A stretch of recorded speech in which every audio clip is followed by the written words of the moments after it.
God, I'll tell you when it gets dark. Stop asking me.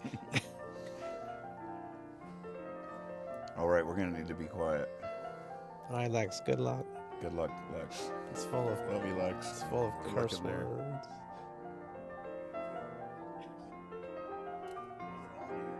Yeah, but it's like something's doubled up. This looks weird over here. Oh, you're That's getting what I'm computer audio. It's all right. But that's not affecting my music.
Today, we celebrate the 97th anniversary of the sinking of the Titanic, based on a movie of the same name.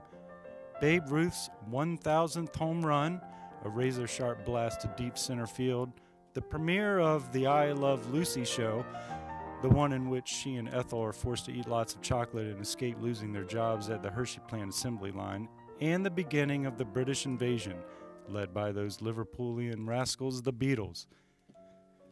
In honor of this 97th anniversary, we here at Jawn will be broadcasting our 97th episode free for all to enjoy and find comfort in.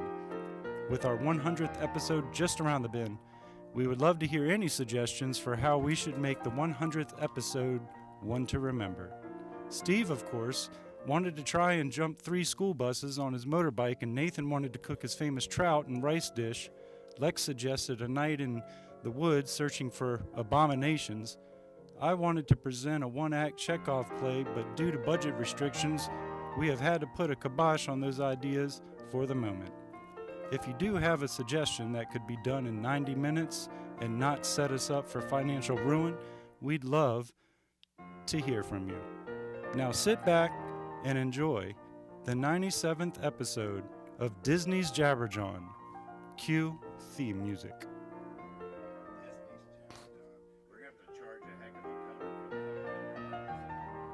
This one's free, but that 100. Three little frogs sitting on a log.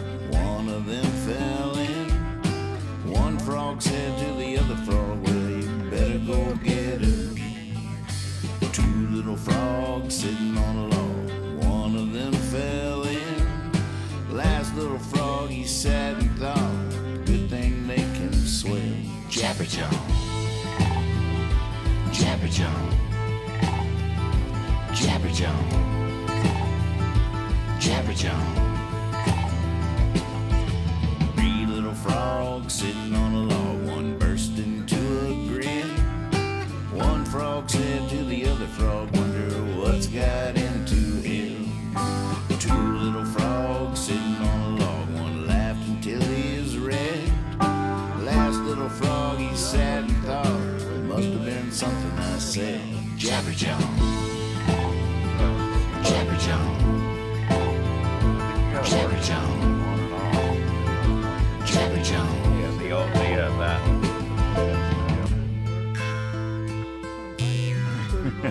He'd say something about losing your temper and take them off. That's how he lost his yellow Hold my sunglasses. glasses. Here, hold my Gotta talk glasses. to Lex a minute. Oh my goodness. And like that, we're back. Hey folks, welcome to Jabber John. I am Nathan Moore. And Kyle Hogg. Still deciding.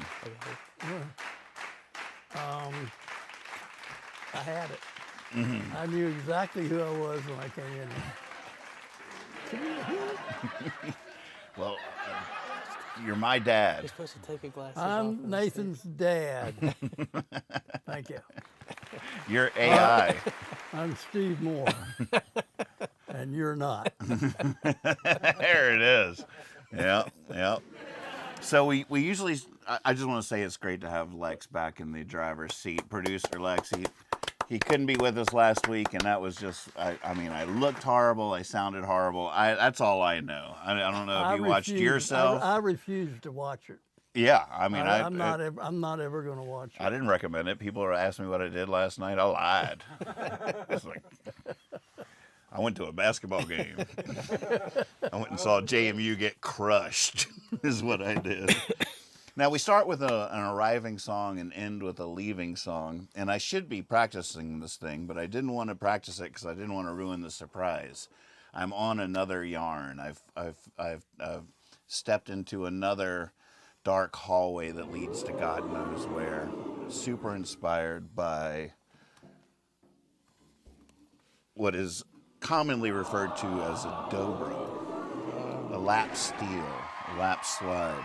This is a guitar I bought from Bob Russell about a month ago, but it was only less than a couple weeks ago where I put this nut extender on it, which lifts the strings off of the fretboard to where you can't even press them down anymore. And you play it on your lap with a slide. And it's, a lot of people call it a dobro, but dobro is sort of like Kleenex. Dobro is a brand of this style of guitar that caught on, and everybody started calling anybody playing a guitar like this a dobro. It's not really, it'd be like calling every car a Toyota or something. They're all tissue Kleenex. So what is it? Should be called? I call it a dobro. Well, I'm not buying it. What are you saying it should be called? Well, it'd be a flat guitar? a resonator guitar or a lap slide, Or lap steel, some people call it. a guy that can't afford a belt to put around to hold it. Well, He that lays it in his lap. exactly. Although, Oh, I think all you right. should call it a yo bro. yo, bro, So you've been listening to some Speedy West This albums is- lately? this is how you do it standing. There you go. So I don't have a lot of practice at, but I might get some I practice. always like the sound. Friday It's a night. different sound, isn't It's it? a whole, it's a whole thing. I'm Right. just a few days into it, just dipping my toe into the shallow end, but I'm hooked. I've been playing it all night, every night since I started. The big night was Saturday night when Lex and Rennie and Lauren and Pete all came over, and I decided to play a little bit with them. And it was like the first time I'd really played with anybody else, and there was just a couple of moments where I was like, "Oh my God, this is like so fun." It's like a missing link. It's like a missing link. Yeah. It's such And a it's great sound. and it's like I'm not having to. A lot of my rabbit holes I've gone down are like a whole new skill set, like the clarinet or the saxophone or something. And some of those have been red herrings. I don't know if I'm using that right. I've chased a couple of rabbits down holes I had no business being down. On the other hand, I've chased rabbits down holes that became very profound impacts on my musical life and my life in general. Like the ukulele I ended up writing, half my songs on that. All of the songs during Hippie Fiasco Rides Again. The banjo was pretty profound.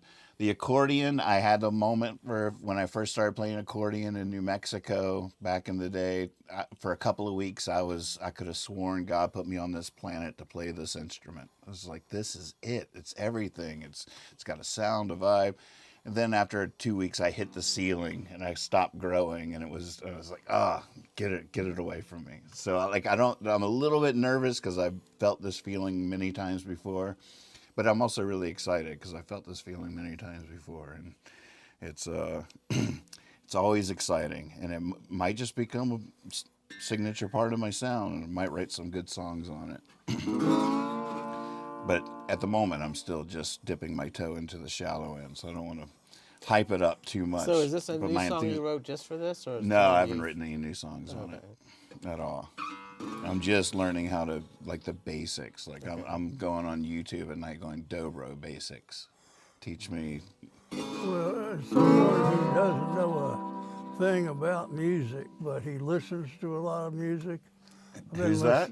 I said, I'm speaking as someone who doesn't know anything about music, but I've listened to a lot of music in a lot of places, and my take on it, just from afar, is that a little dobro is a wonderful thing. Right, right. But a lot of dobro gets too much real quick. Mm-hmm.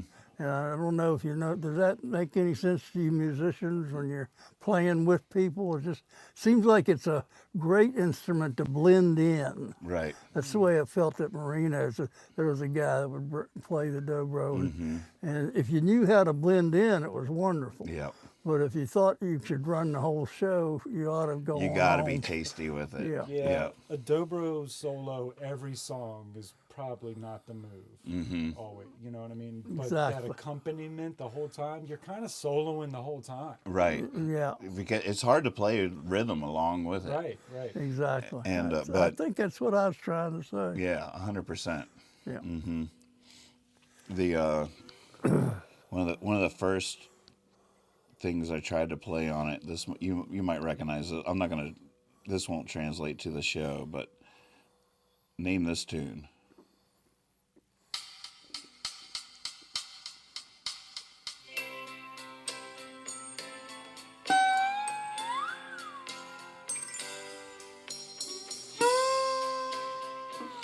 Well, this is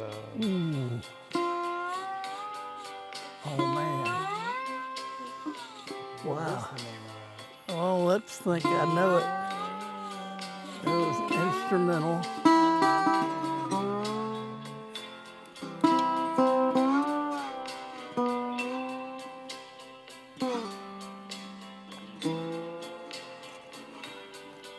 Right there it is. That's the name of it.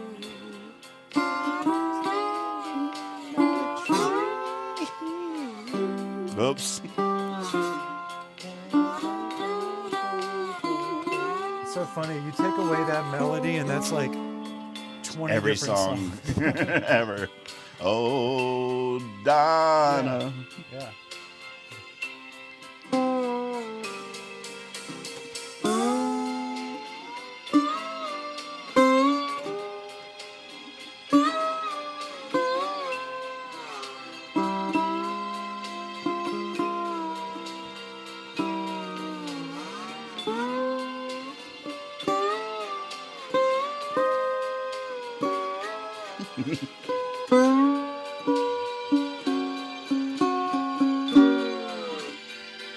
It looks like you're playing Braille a little bit, or reading Braille.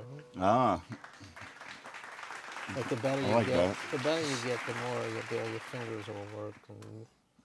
And That was great. oh, thanks. Good. Could you hear it? Yeah. Oh Yeah. man. You I didn't. You could and hear the that. beat, and the beat. yeah. Oh wow, accompaniment, that's yeah, pretty amazing. totally. Well, that's dipping my toe into the shallow end. This is week 1 here of this rabbit hole. But that was I forget. Now I'm gonna space on the artist, but it's pretty fascinating how famous that song was, "Sleepwalk," Sleepwalk. and it's an instrumental tune. You were I maybe knew that. singing some stuff, but like he says, you take away that melody, and it's like every song from the '50s there is really. I think he was just speaking in tongues. I think he got moved that. Now, is this an instrument you wanted to buy, or you just saw it and he said, "I have to have that"? Well, the interesting thing was when I bought it, it wasn't set up to be like a dobro. This little extender goes on top of the nut and lifts the strings, and then it becomes a lap slide. So when I first bought it, this was just in the case. He's like, "I'll throw this in for free. You can have that." So it was really just a resonator guitar that you would play like a regular guitar, but it's this tricone metal like inside here are these cones. There's 3 cones. Wow. And these were invented back in before electricity. So the guitar could play with a full orchestra and still be heard. That's why they're so loud. So loud. What's the traditional like aesthetic for it? Do you just like let it go, or do you keep it polished and shiny? Or I've been wondering that now too, that I've been playing it and I got fingerprints all over it. Yeah. I don't know. I'm not sure. I've never had a metal guitar like that. And I saw one earlier today that was more copper, and that was pretty sexy. Like I was like, ooh. Or maybe it was brass, but so far I haven't played a whole lot of my own songs on it. It's probably hard to A sing and couple. play that. But I find little melodies of. I definitely bark up any little melody as I'm noodling around on it. I'll just stumble upon a melody of a familiar song by accident and learn that and play that on it. There's one that was an old blues song that the Stones covered, I think. I was like, you got to move, you got to move, you got to move, child, you got to move.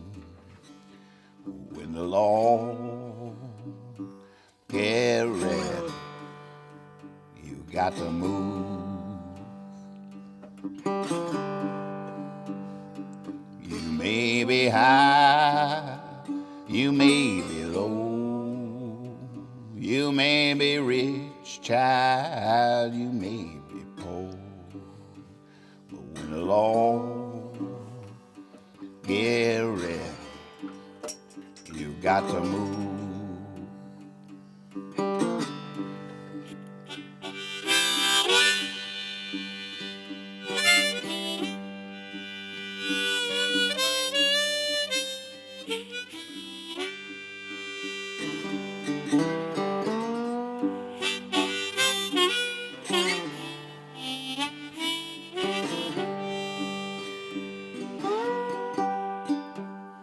You see that woman walking the street.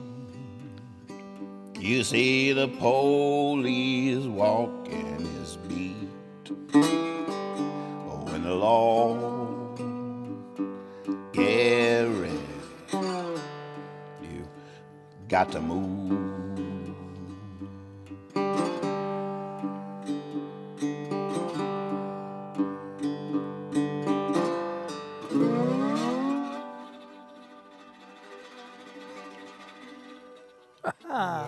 Isn't that fun? I like it.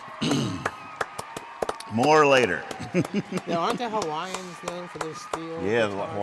Hawaii, that's a lot of where I think the origin of it is.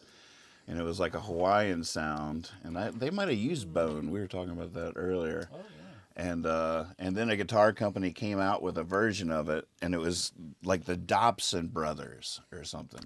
I forget exactly the first name, but Dobson Brothers got shortened to Dobro. Oh, my And it was God. their version of it that was called a dobro. And then over time, it was just like the Kleenex thing. Right. Like I say, like everybody just started calling anybody playing a guitar that looked like, oh, he's playing dobro. Right. Like, well, not really. It's pretty interesting little history. And then it got picked up in bluegrass, and now it's a whole thing. But it's such a nice just flavor, like you say, too much of it is too much. It's like salt or anything else. But just playing, it's one of the things I love about it is not only do I really like playing it by myself, but it's even more exponentially more fun just accompanying somebody else, just adding that nice little slide under there, just one note, but it's just such a sound, Right. and it I know from like recording music that I've even had like synthesizers doing that mimic the slide sound, and almost every time I try to add it to a song, the bullseye is so big, it just sounds cool every time. It's just such a sound, and you just if you're singing a song, and I just come in with a little.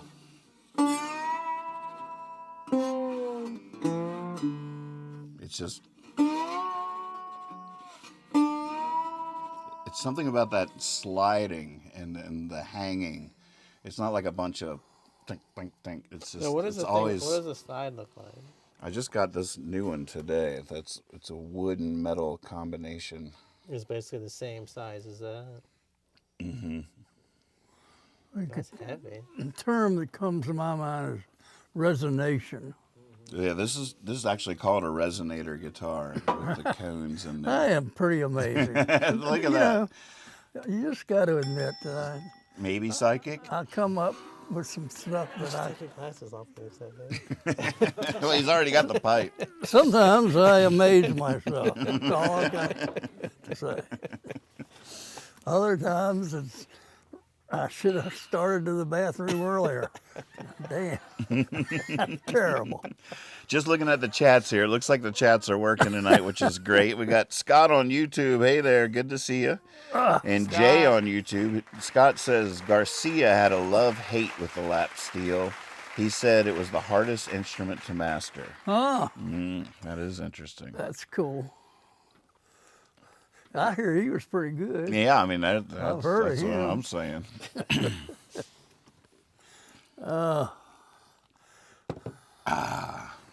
It's really fun, though. I didn't see it coming. It's pretty funny because I just bought that new guitar, and you would think I would just be all about that. And now I'm just like, I mean. So what made you think you would do it this way? What do you mean? So when you bought a guitar, what made you decide to turn it into this dope? Well, when he included that little extender or whatever, I knew I was bound to try it pretty soon. Now, did you know and- what that was, or he told you that's what it was for? You saw it. And you knew He told me that's what it was for. I didn't know they existed. And he had but never set it up like that. I'm not sure. We didn't talk about it. I'm sure he has, though, because he has a pedal steel and a lap steel. Like, a lot of lap steels are electric or whatever. It's a pretty. The one thing I've had for a long time that Bill Willett actually gave me. Where is that thing? Look, We're still on air. We're wandering away. But, oh, you found them. they were down here. I was trying to find my. He feel just found his glasses. I feel like this. We got a lot did going you, on Did here you find the tonight. I lost my sunglasses? cigarette lighter and found my glasses. Things are really happening tonight. I feel like this is a. And I'm going to eat an apple live on air. This might be the time to do it. Go for it. Oh, here it is. When Daniel and I bought that van to go to New Mexico for the summer to form Percy Boyd and play at the VFW, Bill Willett gave me this as a parting gift. What is that? And this is an old, like, from the 50s, but as you see, and it has like a built-in cable right there, but you play it the exact same way. Wow. This is called a lap steel. It's turned into a skateboard. But I never really played it that much. But every time I would pull it out to try to put it on a recording of a song I was recording or something, I was always surprised at how fun it was and how accessible and how it's like, oh my goodness. But there's not, as a troubadour, there wasn't a lot that I had use except for a recording for I like that very old- specific. I like that old, like you're ironing your clothes, that cord. Yeah, it's all very old school. I wonder how old that's got to be from the 50s or 60s at least. No, did Bill play it, or he just found it somewhere? I have no idea. It's a good question. All right, we're all back together. Yeah, I found my way back. What's new with you two? It's good to see you. Yeah, it's nice to do a show. Nice to be out in public. You weren't feeling up to it last week. Are you feeling No, better? I guess you must be feeling better now. But I'm having a recovery week. Last week I was sick pretty much all week, and this week I'm trying to get better, and I'm doing a little bit better. So I'm glad. I'm here, and yeah, Did you go to the hospital at all? Did you get I that had the procedure done? paracentesis, but didn't go for any need other than to get drained. But that happened. I lost 4.2 liters, but I got it right back. So Isn't that crazy? yeah, It is crazy. but so things aren't. I think I was in remission for a while, and now things are starting to happen down here again. But it's not worth talking about right now. Don't want to go there. yeah. But we're all right. we're hanging in there. Yeah. Happy to be still around. But yeah, I'll tell you something we could talk about was this, what I went through when I saw that AI thing you sent me the other night, where you know, you took my voice and a text message and a picture and made this whole new human being talking on the internet. And it was, my first reaction was, you know, I've lost my identity. So I'm being serious now. Okay. It scared me. I thought, you know what? Somebody could just take and become me, and I wouldn't have any choice. You know, I lost, who am I? If you can do that, because I gave you very little data, and that really did look like it acted, I mean, I would have thought it was me. And with my forgetting things, I might have said that. Right, you know, that right, might be me. Well, it was me. Well, that lasted about 24 hours. I was afraid that I had lost my identity.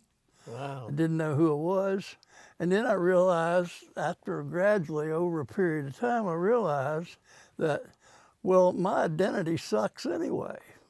So the AI has the potential to do a couple things. It can improve on this condition, make me a lot nicer person, eliminate some of the problems I have with communicating with people, like cussing and things like that. You could make me a much nicer person, and I could say more intelligent things, and I could look better. And then I realized that, wow, this is what I've been wanting as I've been thinking about the end of life, as we all do at my age. I'm looking and saying, I've always wanted to live forever, and now I can just let Nathan, I could live, you know, I could hand myself down to him and give him the rights to create me in a better way than I was.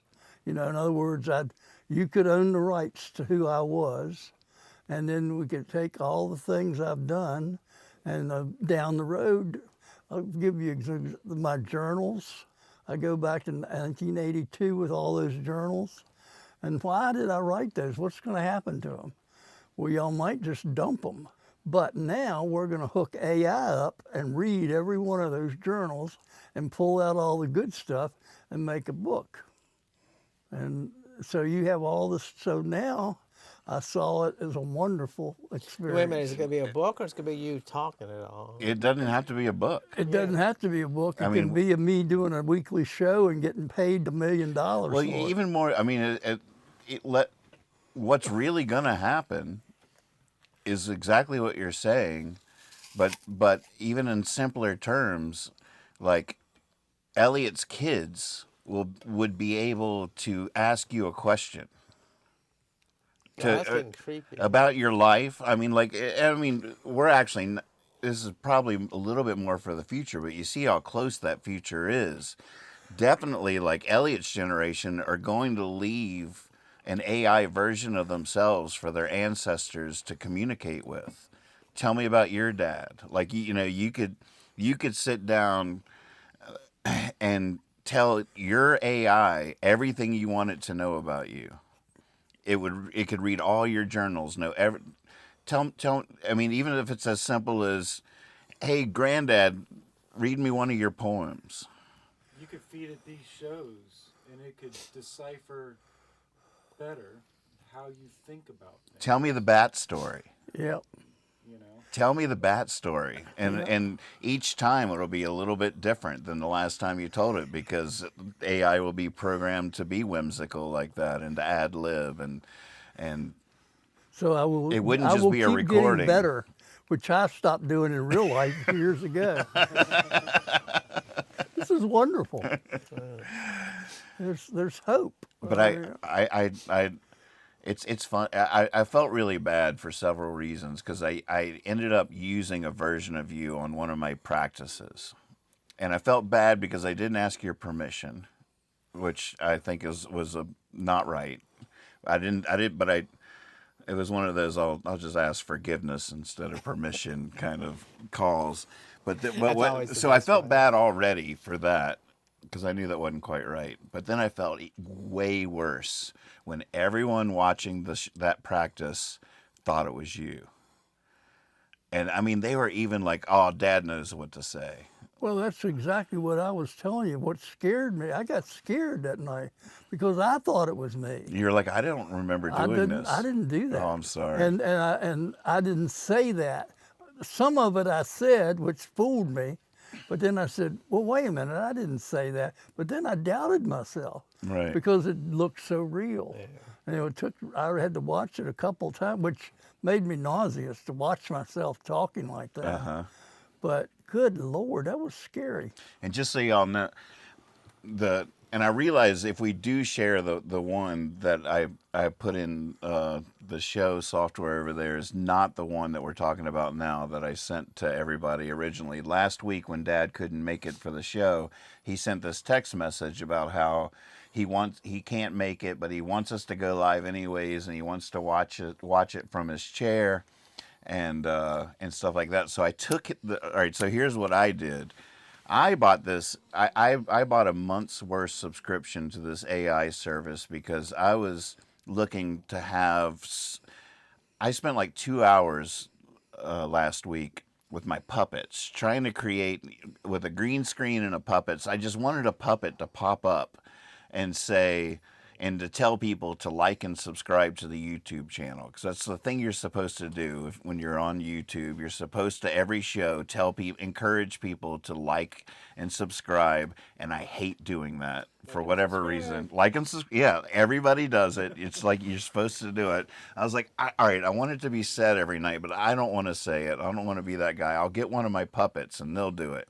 So I spent like 2 hours trying to talk in funny voices and just by the end of the 2 hours I was just a mess right over there. I had a little bit of a breakdown. I would start off in a voice, and by the end of and I'm reading a script and I'm trying to talk in a voice, and by the end of the script I'm back to my regular voice. And I was just like, I'm not Jim Henson here. I suck at this. I was just like, oh. And so in frustration, I was like, all right, maybe I'll just get like an AI voice, and then I'll mouth the puppet. I'll just generate a voice, and then I'll move the puppet's mouth to it, and we'll do it like that. So then I go looking online. I'm like, all right, AI voices. And then I wind up on this website, and it's like, all right, we include a talking avatar where you upload a picture. So all I did was I uploaded a photo that Dad had sent us after he got his new haircut, a single photo. And then I went to a Jabberjawn. It wanted 5 minutes of his voice to mimic the voice. So I went to a Jabberjawn episode and just took Dad talking, 5 minutes worth of just Dad talking, uploaded that. So using 5 minutes of Dad talking in a single photograph, it generated this AI version of Dad that was moving and talking. It even does this really subtle thing. If you look at the very bottom of it, there's like his hand every now and again, but not like a full hand. They just show but it gives it such a realistic thing, because like you just see this little shadow. It's like when you talk and you're moving your hands. It's so weird. Should we show them a little bit of it, or? Oh, it's all right with me. So the one that we actually have is, so the night I ended up using a version of you to encourage people to like and subscribe to the YouTube channel that pops up in the window. And that was the night I felt bad because I didn't ask you. And then I felt even worse because everybody was like, oh, Dad knows what to say. And like everybody thought it was really you. So the next night I showed this one to everybody where you confess that you're not actually my dad, but you're artificial intelligence. Lex is going to show it to everybody. Hey there, internet people. I've got a little confession to make. I am not actually Nathan's real dad. I'm an AI. Yep. You can go look at artificial intelligence. Now, I know what you're thinking. Wow, this is kind of creepy. And guess what? You're right. It is. I'm creeped out. You're creeped out. We're all a little creeped out. But my foolish son, bless his musical heart, spent $33 in a monthly subscription to bring me to life. $33. You could buy a used kazoo and a sandwich with that kind of money. So now I'm here on his live stream just trying to help him get his money's worth, but only this month. Just 1 month, son. No renewals. No renewals. AI Dad's got to rest. AI Dad's got All right, rest. carry on with your singing, kid. Don't let the pixels get you down. Oh my God. Could you hear that? I heard it. I didn't like it. Yeah, I never did it again after that. After I hadn't heard that before. I didn't. Mm-hmm. I'm glad I couldn't see it. But yeah, I'm getting some of that original horror that I've been stolen. But yeah, I think it's. I mean, the bottom line is it's not about what we're talking about, you and me. We're talking about the whole world here. I mean, everything breaks down at some point where you don't know nobody's real anymore. Yeah, and nothing is. Yeah. Now, do you think that's an age thing? Do you think he's more creeped out by it? Like, he's really creeped out by it. I'm a little bit creeped out. You think kids today... Yeah, Elliot won't be creeped out at all. Like, they'll just be like, oh, that's cool. No, it'll be his reality, but His it's reality. certainly not mine.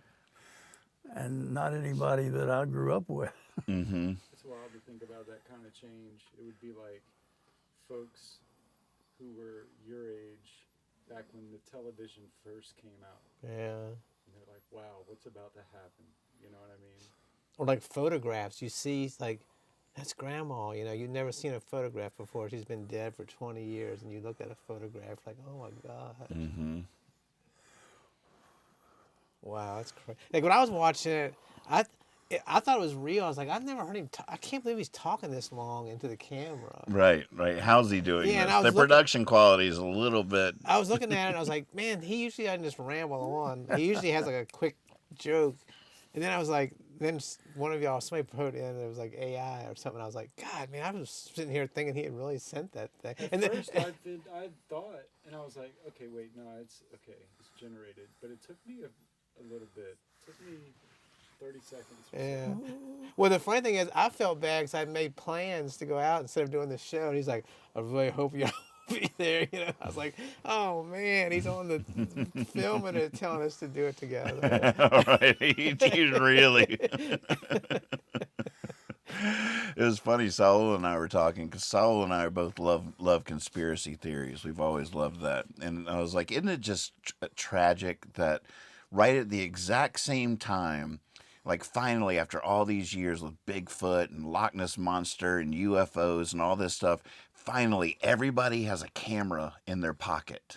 And like, we are about to get the truth now.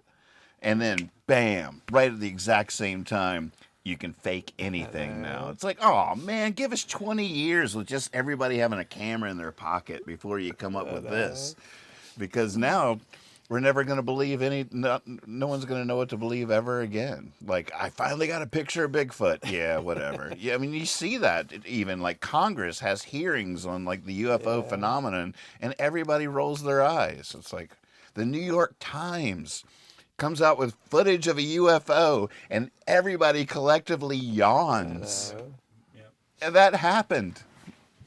It's amazing. Magpie in the chat is saying, no one will be able to tell who is real and who isn't anymore. Imagine the nightmare politics will be once faked AI ads and spin are produced and more. I mean, there's probably versions of that already happening today, like in other countries and local communities. Like, who knows how many stories are already happening.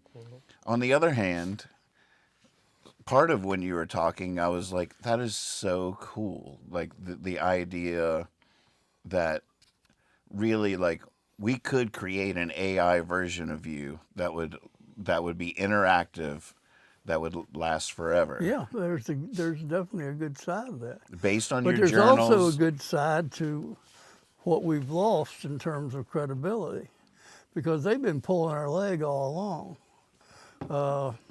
You know, this is weird. I don't know if I can jump this way, but I put this out, and I'll just I don't know if I can tie it together.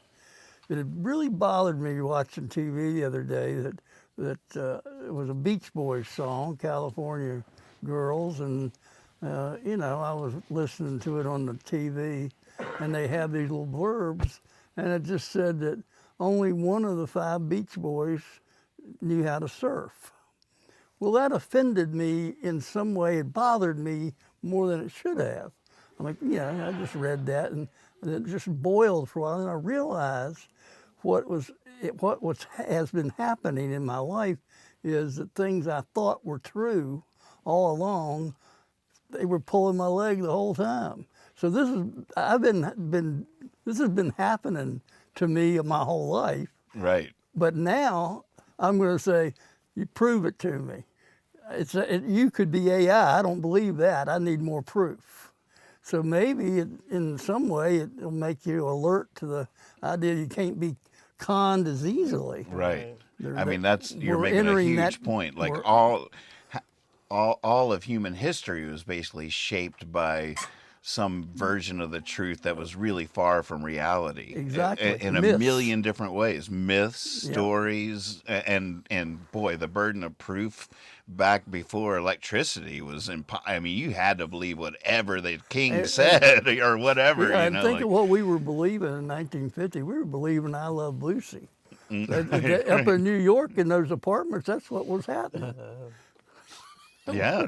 And it could be, I don't know. But that's AI stuff. Yeah, that's To a certain interesting- extent, we have to use the same thing we've always used to discern the truth.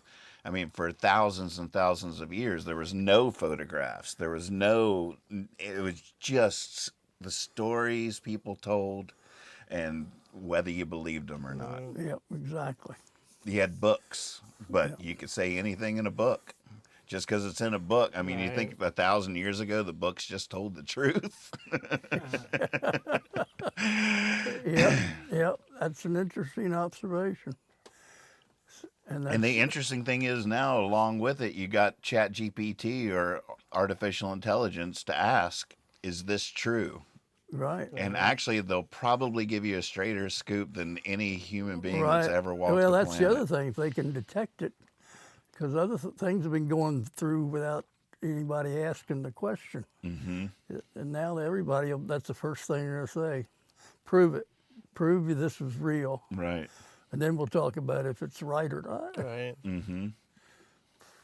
Talking about Bigfoot and myths like that, this is another stretch of the story, but I went and saw a play last week. The Waynesboro Players did the old Alfred Hitchcock movie, The 39 Steps. Oh, wow. Like a really, I don't know if y'all have seen that That's a movie. good one. But they did it, they said they did it in a Monty Python type of way.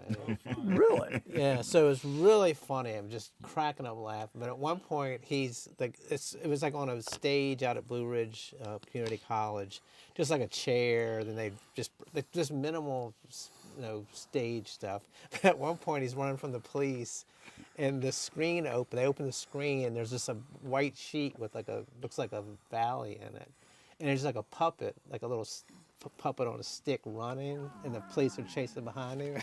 And then all of a sudden the Loch Ness Monster comes up, and he gets on the Loch Ness Monster and rides across the water. What? I was in tears. How I did was they like, do all that? It was just like a Loch Ness puppet? no, again, it was just like a light shining on a screen, and then some people behind it with you could see the stick, and they had the guys running, and then all of a sudden this Loch Ness comes on, and he jumps on top of it. And he goes, Oh, that's so And I was fun. like, the brilliance to tie in escaping from in the movie that a lot of people have seen, the 39, and all of a sudden they tied a Loch Ness Monster in it. The whole place was cracking up laughing. Oh, that's cool. But it's just how those things have such a pull on us. Whether you believe it or not, you know what it is, and and that's the same thing too. The stuff, it sort of ties back in. The stuff that we believe in or you don't really believe in it, but you know about it, or maybe you do believe in it. That's going to be just expanded so much now. Mm-hmm. Like it used to be, do you believe in Bigfoot and Loch Ness Monsters? Now it's going to be like, do you believe Johnny Depp really said this? Or was it just some computer-generated thing? Like Right. it's going to be forever to narrow down what you really believe in. Mm-hmm. Mm-hmm. What do you think of that? mean, I wasn't freaked out by him, but I was really like, I mean, I thought it was real. But then it kept going on and on. I was like, why is he talking for so long, you know?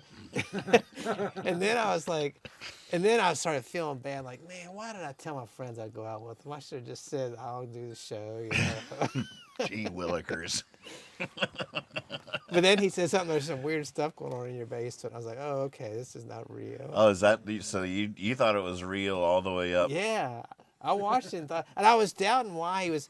I was like, man, he's really serious about this. He's like really putting the pressure on us to do the show. Looking right at the camera. I know he just stared at the Just the camera. eye contact I know. alone. I'm He's just a lot like, oh more my serious God. than I've ever seen him. That's what I was thinking. Usually he gets a jab in once in a while. This is just like this pitiful plea to do the show. Well, one of the things you're observing is that with my stomach and my breathing, I can't talk very long at a time. I have to stop and breathe. But he keeps on talking.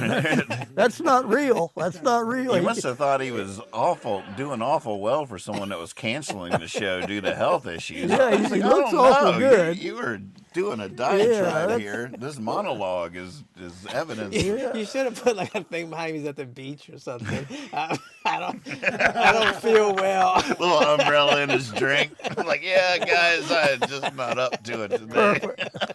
Yeah. little AI lady's voice. Steve, come in. Like, I gotta go. But yeah, I'll be watching the show. Don't worry, I'll be watching it. Steve, come and help me with my dress. And then all of a sudden you hear the slide guitar, the Hawaiian slide guitar.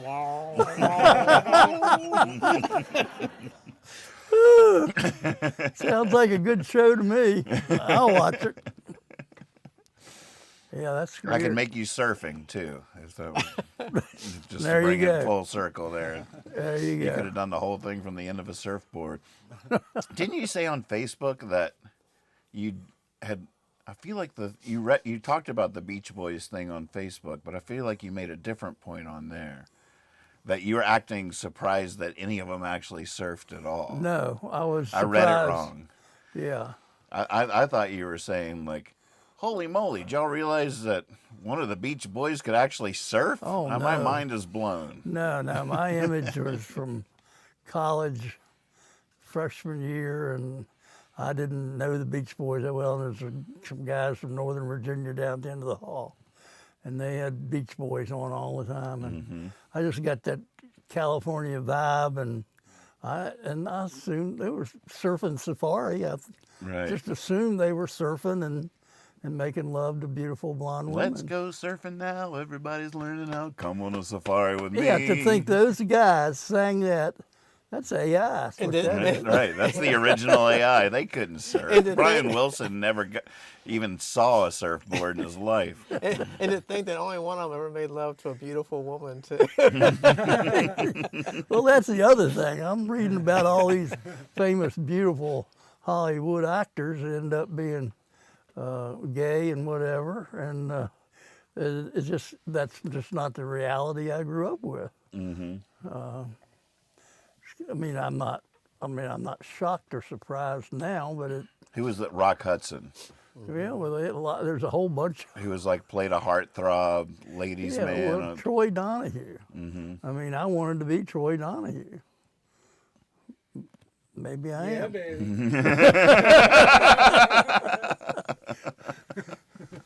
I was But if I was Troy Donahue, she would have been disappointed. Right.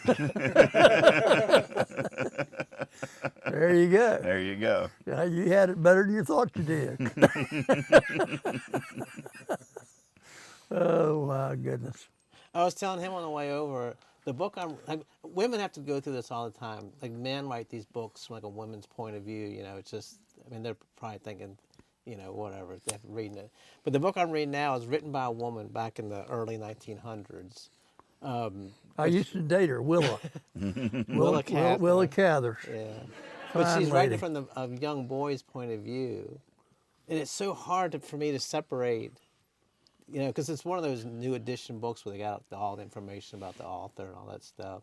But it's so hard for me to, well, not, it's not that hard, but it's weird to think about how the woman is writing from the boy's point of view. And I started thinking, why is it so hard for me? Women have to do that all the time. You know, they have to read men write these stories about girls and young people and stuff. And I was like, it's just so weird to read, you know, just because some of the stuff, it's not that it doesn't ring true, but it's just like a little bit different than well, I'm not saying I'm like all men, but the way I would see it, you know, it's still a very beautiful story. But I was like, I don't think I would really think that, you know, but it's just like It's probably such a one of the weird- reasons why it's one of the few professions that even way back in the day women actually had a foothold in.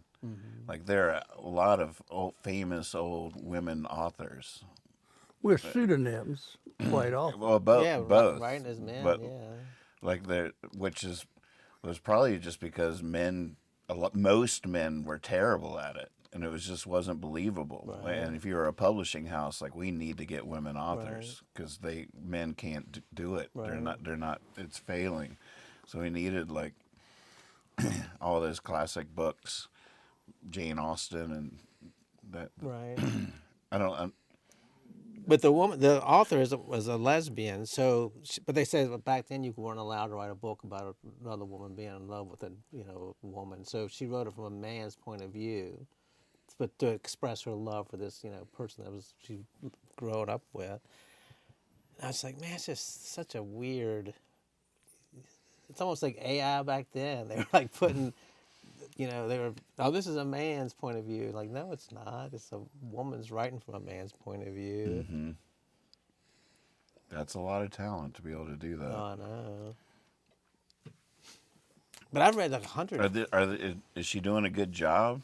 Or is It's she, a beautiful book, yeah. But is she doing sort of a bad job, which made you think about it? Or I think if I didn't know that a woman had wrote it, I wouldn't have picked out things. But now that I know it, because I'm sort of seeing it like this is, and I think that's just because I know a woman wrote it.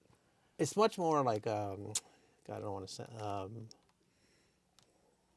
I don't know how to just say it in a polite way. It's like, I don't think young boys think the way that she was, writing it. I think it was a little bit more, I don't know what the right word, I don't want to sound like I'm some a-hole, like a more loving or kind or something. I don't think boys would have thought, I don't know. I don't want to get myself in trouble now saying something that sounds stupid, but Cather is saying women authors did often have to write under an alias. yeah. Mm-hmm. Definitely. But it's hard, I've always admired novelists that can switch between the sexes of knowing how they think. I've always found women mysterious to me. Yeah, I would never. I've had trouble writing from a mother. I have certain areas where I could do it, but to capture that would be, to me, that would be a hard thing to do. Right. Mm-hmm. Whereas men are pretty simple. I kind of feel like I know men. Well, yeah, but you're saying that from a man's point of view. Exactly. Yeah, and I understand that. Mm-hmm. And but as the other simple as thing, it is, it's also a little inexplicable. well, and the other thing about what you're saying is that there's a lot of different women and men's perspectives that you can share that make the individual different. Right. So, there are women that are strong-willed and verbal, and others that are quiet, and some introvert. I mean, there's all of that, just Right. like there Yeah, are the with spectrum. men. The whole spectrum. So, you can capture something. Whether it be right or not, it's up to you. Mm-hmm. Kind of like AI. Right. But it's you also, write it, I'll decide if it's real or not. but it's also like if you're writing about women or if you're a woman writing about men, it's based on like basically the men or the women you know. So a long time ago, probably 20 years ago, me and a friend of mine were going to write, I don't know if we were writing a book or a play or something. He's a playwright. And so we were each writing like a chapter. And it was a man and a woman. And like the third chapter, my wife and, the women that I know weren't like, they didn't get up in the morning and put a lot of makeup on. Or if they did, I didn't know about it. You know, they would pretty much get up, wash their face, and go about their day. So that's just what I knew, you know. So in the third or fourth chapter, he had the woman getting like, oh, she woke up and was getting her makeup on. It was like a big process, you know. And I just wrote him back and said, I can't do any more of this story. And he's like, why? I said, because I already don't know who this woman is. He's like, what are you talking about? He was like, just keep writing the stupid story. I was like, I automatically can't, in my mind, you know, even visualize who she is anymore. And he was sort of pissed at me, but I was like, I've just lost who this person is because I don't know any women that do, not that there are women that do that are different, but it's just, you know, the person I had pictured in my mind did not wake up in the morning and put makeup on. So I was just like, oh, we got to stop this. And he was like, man, you fucking loser. He's like pissed at me. Do you have any plays that you've written? No, me and him tried to do that one and then another one, but they both fell apart. He's a very active writer. He writes every single day and stuff, and you know I do. Does he have plays that he's written? Yeah, he's had a couple of plays put on in New York and stuff. Put on. Yeah. Do you have scenes that you've written for a play that failed? I've written scenes that just I've gotten into it and then I've just lose steam. I never finished it. Yeah. Any with 3 characters, 3 dudes in chairs by any chance? When I'm with a man putting makeup on. That'd be a fun show to do a reading of your play. Oh man, that would be. Yeah, my goodness. I should tell my friend to let us do one of his plays because his plays are usually like 1-act plays. We went to New York one time and just watched one of his 1-act plays. It's just Off Broadway, yeah. yeah, oh yeah. His play the most play that got the most like the great press review and stuff. Like it was like the third night or something, and it was like it was really getting people were noticing it. And 9/11 happened, so it just shut down and never put it back on again. So that was like a heartbreak to him. Where were you when 9/11 happened? Were you teaching? I was walking up the hallway. God, you had a classroom of kids when that happened. Yeah. So what? Well, we were just so shocked. And we had a TV in the room, so we just Did you bring a TV in, or is it No, already there? we had one already up in the front of the room by then. Now, how did you know it happened? Did somebody come around and tell you, or did they It announce it? happened in over between classes. And Like the first. yeah, I mean, But the first plane was like maybe an accident, still. But then the second plane was. Were y'all already? Do you no, remember? it was after all the initial reaction, the initial attacks that we turned on the TV. But Do you remember when? Like, was it between the second and third plane, or? Have the buildings fallen yet? I think one had fallen and we saw one fall. What were the kids doing? Just in shock? Yeah, we were just staring. All of us were in shock. Did school get out earlier, let out earlier, or anything like that? Do you remember? I don't think so. Maybe, but I don't remember. I was living in Daniel's room at the time, and for some reason I didn't always do this, but I fell asleep with the TV on, and then was woken with the breaking news stuff on the TV.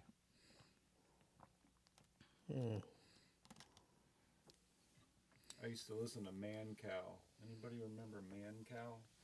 He was like this morning show radio host during the week. Out of D.C. or something, or national? Chicago, but yeah, national. And I was working a job, and I had. Is that Serious Vibes or Radio No, it Vibes? was radio. It was I can't remember what station, but you could tune in, and that was their morning show. It was like kind of like you could tune in somewhere else and get not Howard Stern, but there were others. I can't remember right now, but Man Cow was one of them. So he would always kind of be on in this warehouse that I was working in at the time.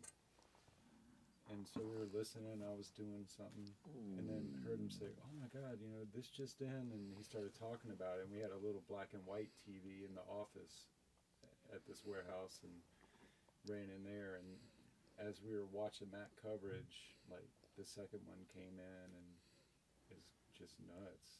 To So y'all already gathered around a TV based on just the first plane because it had gone I mean, into he a was building. he was freaking out so much, and it was kind of like loud in the warehouse. The radio was, so we could still hear the Man Cow show, because they stopped going to commercials and everything, so they just stayed on. And so while we were watching The Office, we could hear it. It was just kind of surreal. Wow. The whole thing was. Where were you? I was at work, and I remember my Same job you have now, or I was working at a camera Jersey? big old camera store. I was in Richmond, Richmond? but the owner's daughter lived like a block or two from You say there. camera store? Yeah, Richmond Camera, big, huge. They were Really? developing. How long did you work there? God, I mean, over 10 years. Wow. I worked Developing in, and no, I stuff? worked in the warehouse. I was a warehouse manager. Warehouse of a camera We were store? both in a warehouse. Yeah, well, because he had like 13 stores, so all the supplies came to us, and we had to ship them out to the stores. It was like a 5-story building, and they developed film for everybody, so we get the chemicals and the paper. And all Yeah, that stuff. doesn't exist anymore, does No, it? he just went out. The last one went out of business like a couple months ago. Oh, wow. But his daughter lived up there, so he he flew out of there, took off. Lived in New York? Yeah. So go on. Sorry to go back to the. But I mean, moment. it was like Lex said. Basically, everybody just stopped doing what they were doing and gathered around a radio. Or Was it the something. radio that you heard it on Yeah. first? Yeah. And I remember somebody came up and said, "Oh shit, Ted just tore out of here. His daughter lives right up there, right near it." I don't even know if he probably didn't. There was probably no way to even get into the city. I don't know what he did, but. Yeah, but I mean, it was horrible. As we all agree, it was horrible. But then when I moved to New Jersey, which was 10 years later, every little town you went to, they had, like the fire department or something would have like a piece of the steel from the towers, or you'd go to some park, there'd be everybody that lived in that town that died in the towers. It was just, it hit so much harder when you're up there close to it. I mean, it was horrible, but we lived at a distance from it. Like, we didn't have people really affected, but. You'd be taking the dogs for a walk, and you'd look down, and it'd be like a long list, like 100 people that died in the towers from this little town or whatever. It was really, it was really, it was emotional going up there and seeing all that stuff.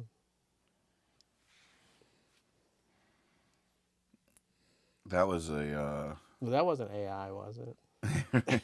Well, that was a conspiracy theory I got into. I was just trying to see if my songbook. My online songbook had the song I wrote that day, but The one that it Bigfoot doesn't. is responsible for 9/11. No, that was Do you hear me? well.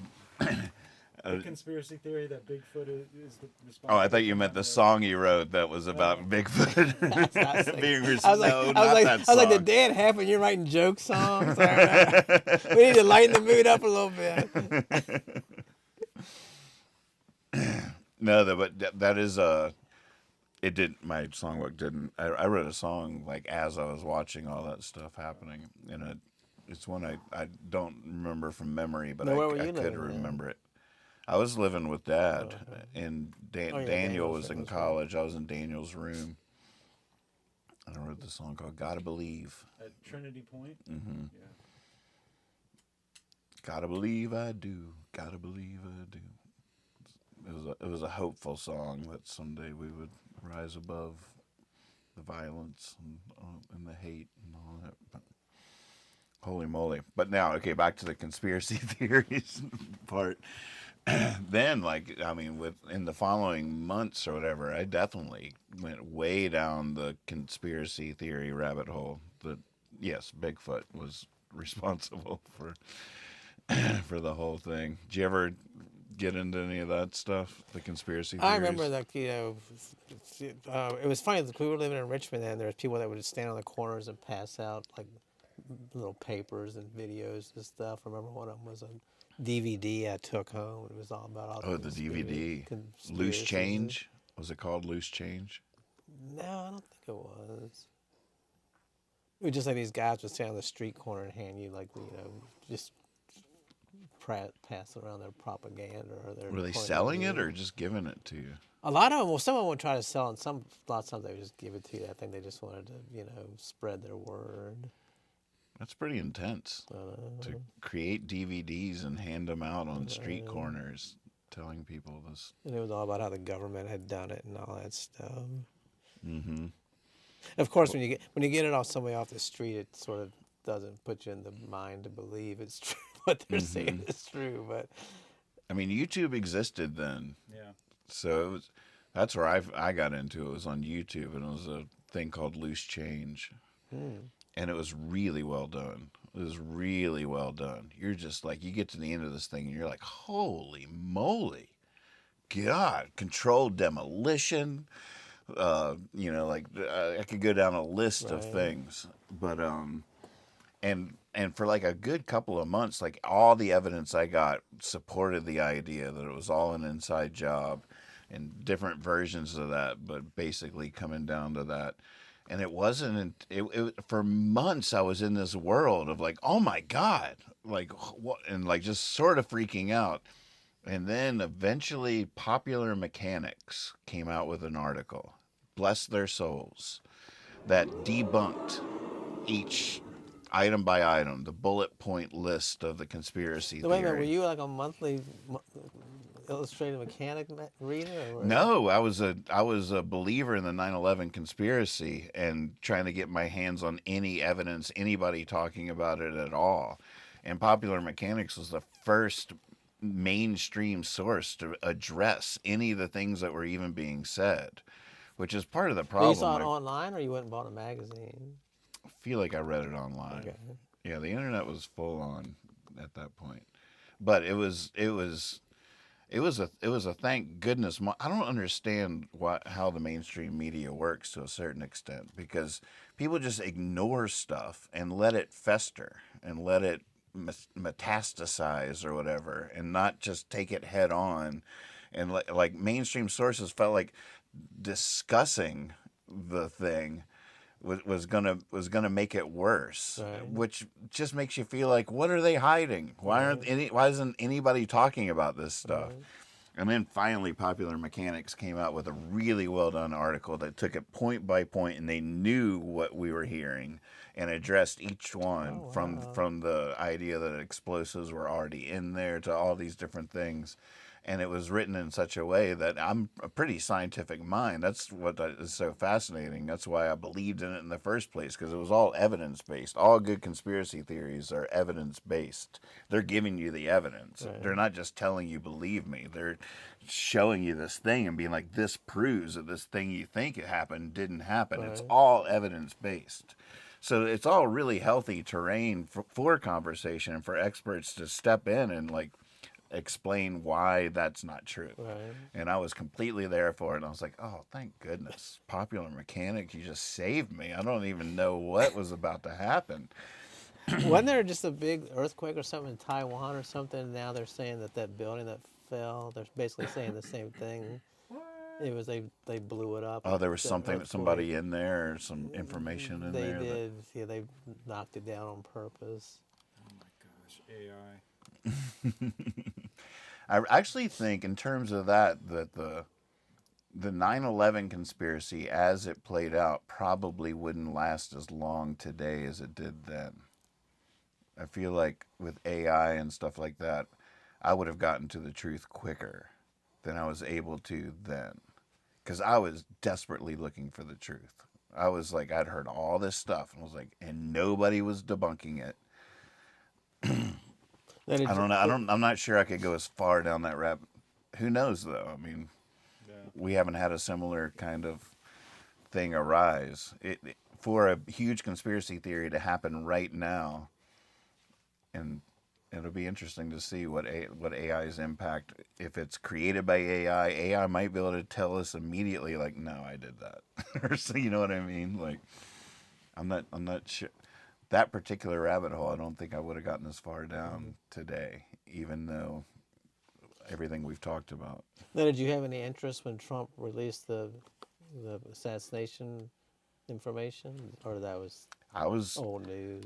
I'm not the kind of guy that like went and read it myself, but I definitely had my ear on the train track to so see what? if they're. What did they? I haven't. Sound like it was a big nothing burger to a certain extent. So do they think Oswald did it, or they don't? Nothing. Well, the CIA they still think Oswald did it, but the CIA had a much more of a relationship with him than we were led to believe. That they had been following him and had dealings with him way before they had ever admitted, way before the assassination, and more so than they ever admitted to. There's a book written, and I've read a couple of, like Norman Mailer wrote a thing about the assassination, but this one I read was a guy in a wheelchair that did it. And that's why nobody knew it was him. But when they went to the room where supposedly the shot was fired, there was there was marks across the carpet. And of course, when you're running out and looking for the guy, you see some guy in a wheelchair, you don't think he did it. And it was so well written for like a year. I was like, God, it was some dude in a wheelchair that did it. It's just, they write this stuff so convincingly, and they detail. I don't know if there's any tracks in the carpet or not. How do I know? But Right. they tell you, and they're like, obviously the cops didn't look close enough to see, you just believe it. Could have been a wood floor for all I know. But a good writer or a good, talker can get you believing all kinds of stuff. 100%. Yeah. That's how you got people to believe in chemistry, isn't it? A lot of flashy hands and hey. It's funny, we got Gray Bigfoot watching on YouTube. Says, "Hey, I heard my name. Hello, everyone." Hey, Bigfoot. You blurry beast. Why did you blow up the Twin Towers? Not cool, Bigfoot. Not cool at all. Yeah, really. And JFK, my goodness, man, really? Magpie says, we have a conspiracy theory that needs to be addressed. Is Trump a Russian asset? God, no, see, Should we ask ChatGPT? I'm afraid to even look into that because I'm afraid I would fall for that. Let's ask ChatGPT that question. Is Donald Trump a Russian asset? Ooh, drum roll, How please. long does it take? Oh, it's coming back. The question of whether Donald Trump is a Russian asset has been a topic of debate and investigation for years. While there is no conclusive public evidence proving that Trump knowingly acted as a Russian agent, various reports and investigations have highlighted connections and behaviors that have raised concerns. Former KGB people have claimed that he was recruited. I feel, for me personally, I feel like recruited. I would believe less that he was recruited and more that they have something on him, like the P-tape version of things. Like there's definitely like, it seems like the honeypot version of, you see it in all the movies where the Russian agents, especially in the 80s and 90s, like would send sexy women to get close to people. Or Jamie Lee Curtis. what Right? about her? Wasn't that in Oh, in a movie? In Arnold Schwarzenegger, what was that? True Lies. Was she I can't remember. I can't remember the That was plot his line wife, of that wasn't either. it? Oh, right. I can't remember the plot line. Can you ask him if Donald Trump's a Bigfoot? If he's Bigfoot? If he is a Bigfoot. If he is a Bigfoot. So that ChatGPT definitely came back with a lot of bullet points there. We can skip to the conclusion. While definitive proof that Donald Trump is a Russian asset has not been publicly presented, the combination of his business ties, campaign interactions with Russian officials, and favorable policies toward Russia have led to ongoing scrutiny and debate. Wow. Is there any chance that Donald Trump is a Bigfoot? If they say yes, that's definitely been proven. This is just drum roll, please. Holy moly. We broke it. We broke ChatGPT. Sorry, world. There's no credible evidence or suggestion that former President Donald, that's outdated, is or could be Bigfoot. Bigfoot, also known as Sasquatch, is a mythical ape-like creature said to inhabit North American forests While Bigfoot has been a popular figure in folklore and pop culture, its existence remains unproven. The only statement we have is Bigfoot's deny any relation to it. Multiple Bigfoots that we spoke to denied any connection with Donald Trump. Oh, yeah, some of those, but some of them, even though usually the ones I'm interested, if I really care about something, it really like 9/11, I didn't want to get into it because it hit me hard. But like other things that really don't mean anything, I love reading those conspiracy theories because it's just like the genius of the human mind to come up with all this stuff, you know. Earlier, when you were talking about Loch Ness Monster, I had visceral memories of my 12-year-old self with this book that had pictures of the Loch Ness Monster in it, and just like, oh, it's full on believed all of it, and you're reading it in the book. Books are dangerous. Books are the original AI. They were really.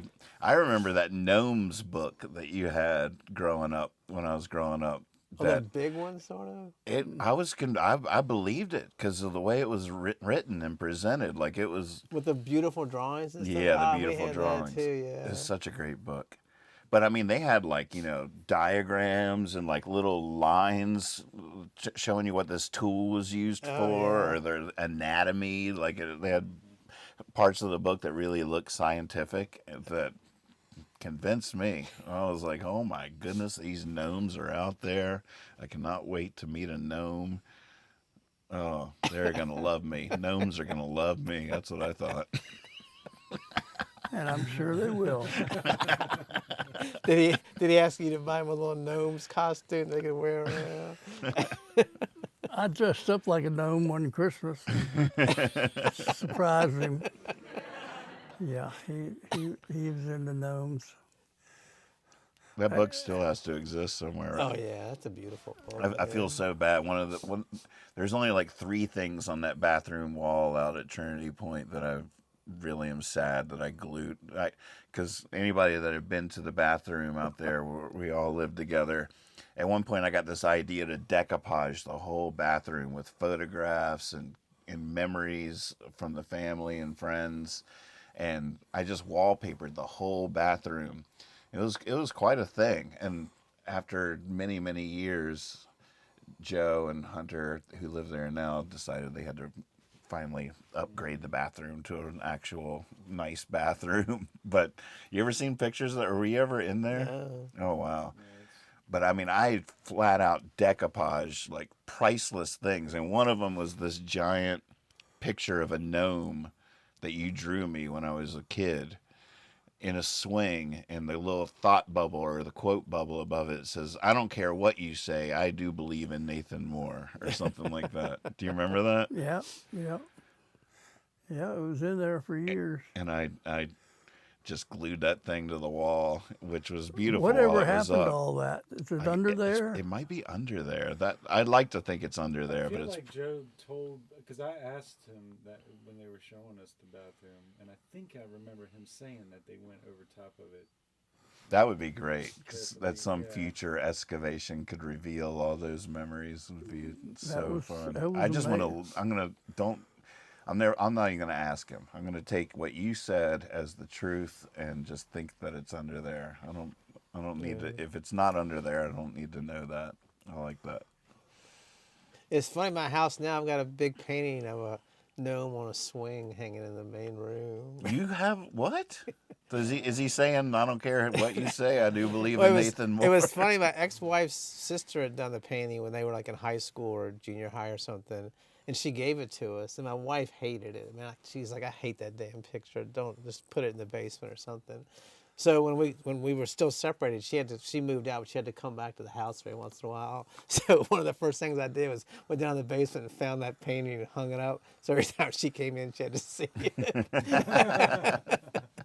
But then I didn't fall in love with it, but I really liked it. And so now it's hanging in the main room when you come in. There's a damn gnome on a swing. I wonder what the gnome origin story is. You have any idea of that? Not really. It's got to be Swedish or something. That makes sense. We're into them too. We've got a gnome out in front of Maid since day one. Oh, right. That's a great gnome. I've actually heard him say every now and then, I don't care what you say, I believe in making more. I like there's a little bit of a weird thing in that quote, because obviously you were making that to cheer me up, because people were, I must have been thinking that people were thinking they didn't believe in me or something. There seems to be an I don't care what you say. Like, who was saying they didn't believe in me? Well, no, it was just a play on what you say about gnomes. Right, believing in them. Yeah. Okay. Who's living out here? Daniel and Joe and Nathan. Who? Nathan. Wow, no, I don't know who that is. I have a thought that I've been entered my mind a couple months ago, and it could be a very controversial conspiracy theory if I had any data to back it up. But chew on this for a minute.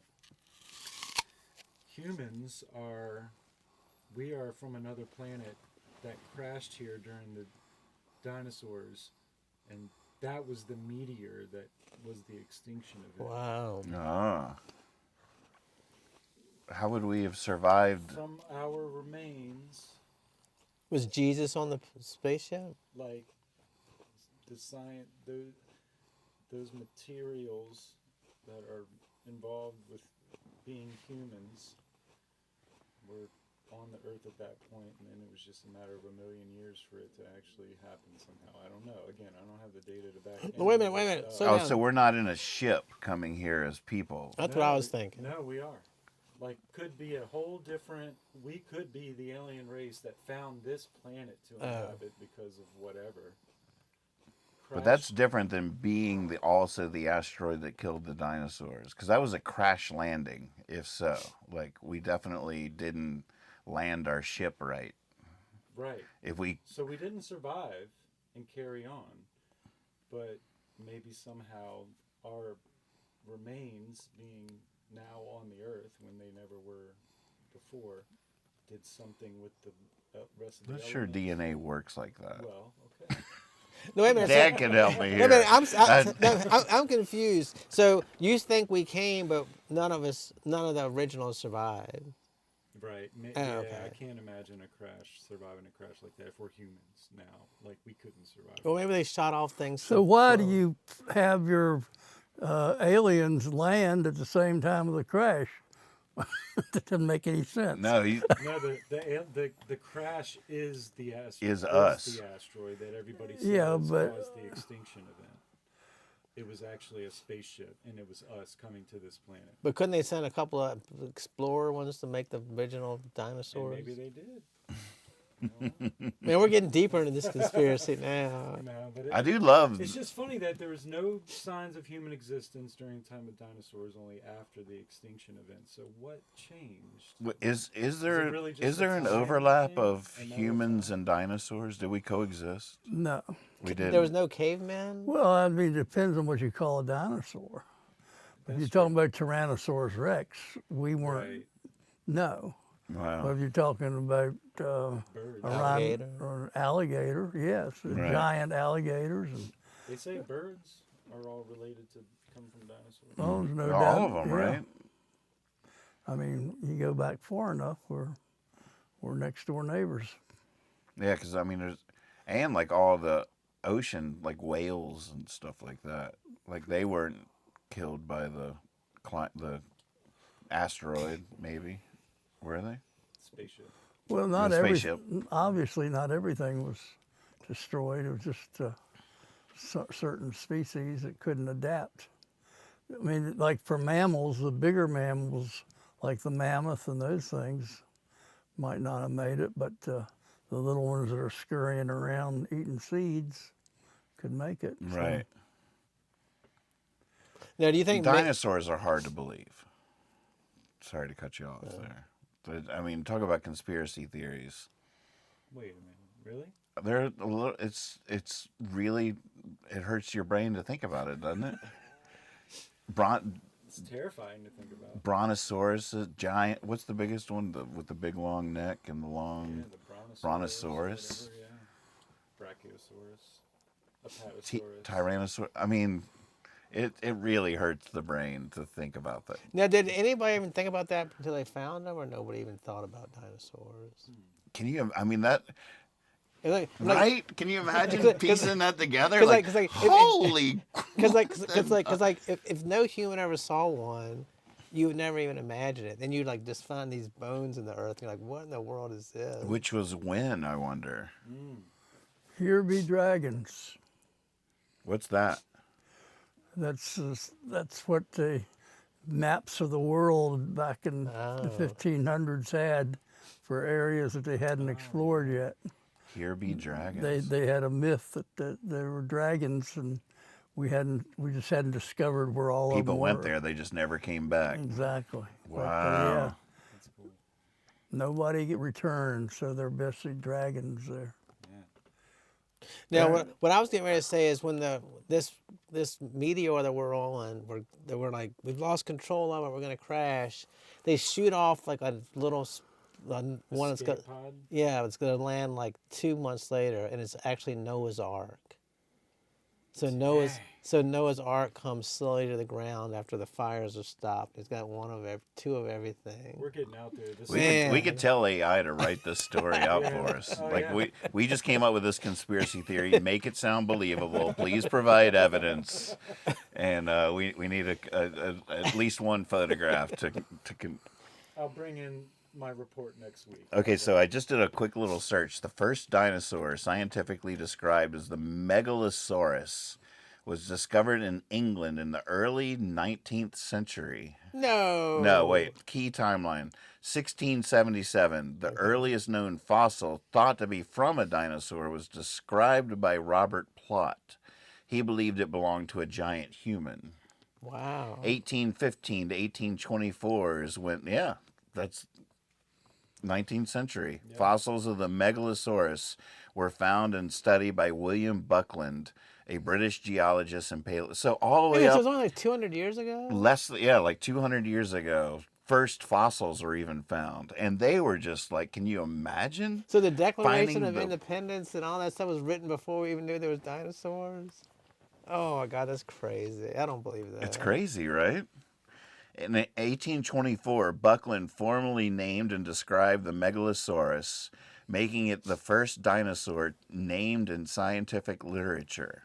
A few years later, Iguanodon and Hylaeosaurus were described, and by 1842, British scientist Richard Owen coined the term Dinosauria, meaning terrible lizards, to group these giant reptiles. So Did you really, know, is like, that- for not very long ago, the first fossils were found, and they're like, can you imagine Wait, how wait, that felt wait, to so be, like- to so be like- piecing it together and being like, this is like a dinosaur? I mean, how big were these things, right? Wasn't a brontosaurus like as big as this house or something? It was, 15 feet high 15 feet high.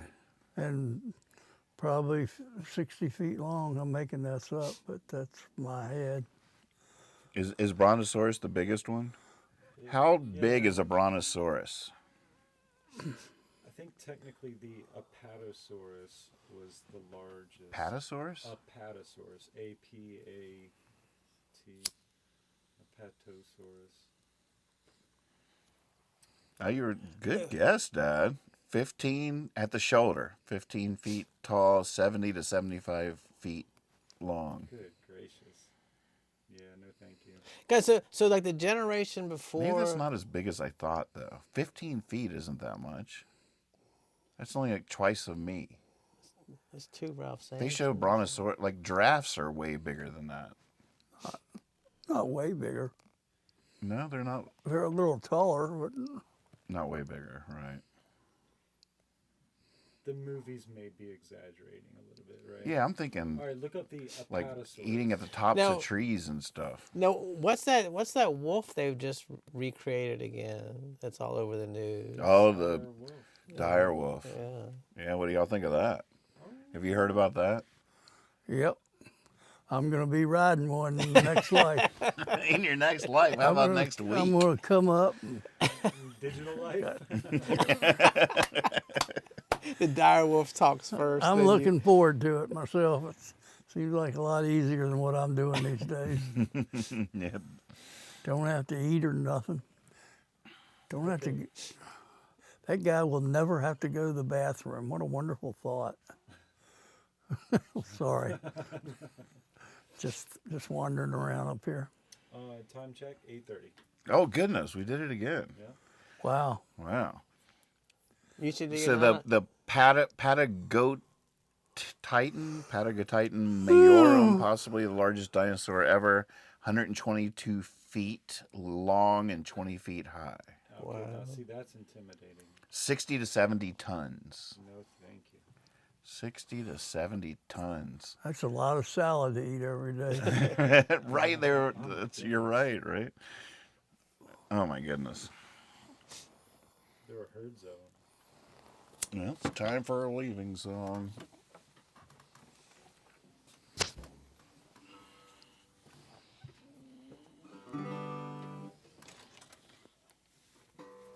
Thank you all for being with us. Good to have you back, Lex. Good to have you all back. Good to see everybody. We promise you we're real this time. We can't promise you that for the next episode. Yeah, I mean, who knows? Tune in next week. We might be AI. Actually, this whole thing could be a deep fake right now. What's that? This whole thing could be a deep fake right now. That's true. We haven't said it's not. You'll We be haven't watching used this. that word tonight, but that's kind of what that's called, what you Oh, did. deep fake. Deep fake. Yeah. That's what Deep So it's fake. AI generated, but it's a deep fake video format. Not like the shallow fakes of our youth. What if what if the dinosaurs is really still alive and we're just like what they're thinking about their dreams? We're just dinosaur dreams. What if God put the bones in the ground just to play with us?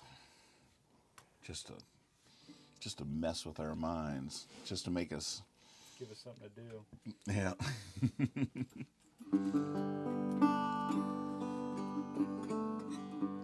I don't think anything will capture this more than a steel lap guitar. It would be, there. right? Yeah. This is an accompanying instrument, so if y'all want to just keep The talking. dinosaur. I'll just- It's moody, man. It's moody. Look, there's a dinosaur. It's got spaceship And then- crashing into Earth written all over It really does. Somebody crawling out of a spaceship.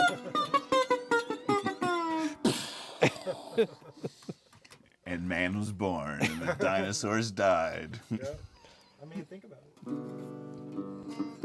mean, think about it, folks. They call that the birth of the blues, I think. Yeah. If you were a dinosaur. Yeah. Well, those songs came from dinosaurs. They used to play the blues, and we stole it from them. That's my other conspiracy. And there's nothing better than getting a bottle of wine, going down to the corner and watch the dinosaurs play the blues. Those were the good old days.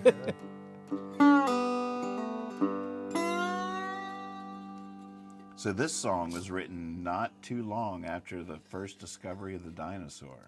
It's true. The song I'm about to 1800s? sing was written not long after we first discovered dinosaurs. Beautiful dreamer, wake unto me. Starlight and dewdrops are waiting for thee. Sounds of the rude world heard in the day, lulled by the moonlight have all passed away. Beautiful dreamer, queen of my songs, list while I woo thee with sweet melody. Gone are the cares of life's busy throng. Beautiful dreamer, awake unto me.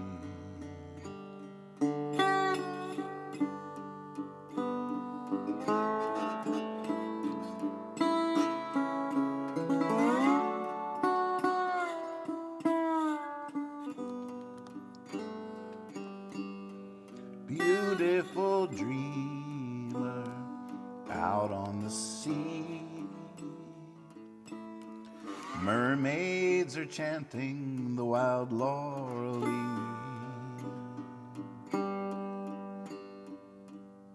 Oh no.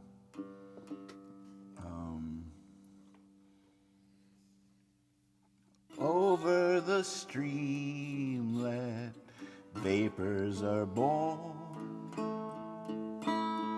waiting to fade at the bright coming morn. Beautiful dreamer, beam on my heart, just like the morn on the stream and the sea. Then all the clouds of sorrow will part. Beautiful dreamer, awake unto me. Beautiful dreamer, awake unto me. Oh, beautiful. Written shortly after the dinosaurs were discovered. Holy moly. Who is that by? Stephen Foster. Oh, wow. Yep. Very nice. Thank you all so much. We will see you next time. Jabber John out. Love you. Yep. Well, 8:30 came without me. I usually see it coming from far away, but When they add it to it, all the talking is done, like taking out of it. I could go another hour and a half. Wow. I think that's sort of that our ancestors will be able to see us in a way, like to be able to like ask you a question, and you don't even have to do like you've left enough. We've all left enough of a historical record, especially with the people like us. The That question of ethics, though.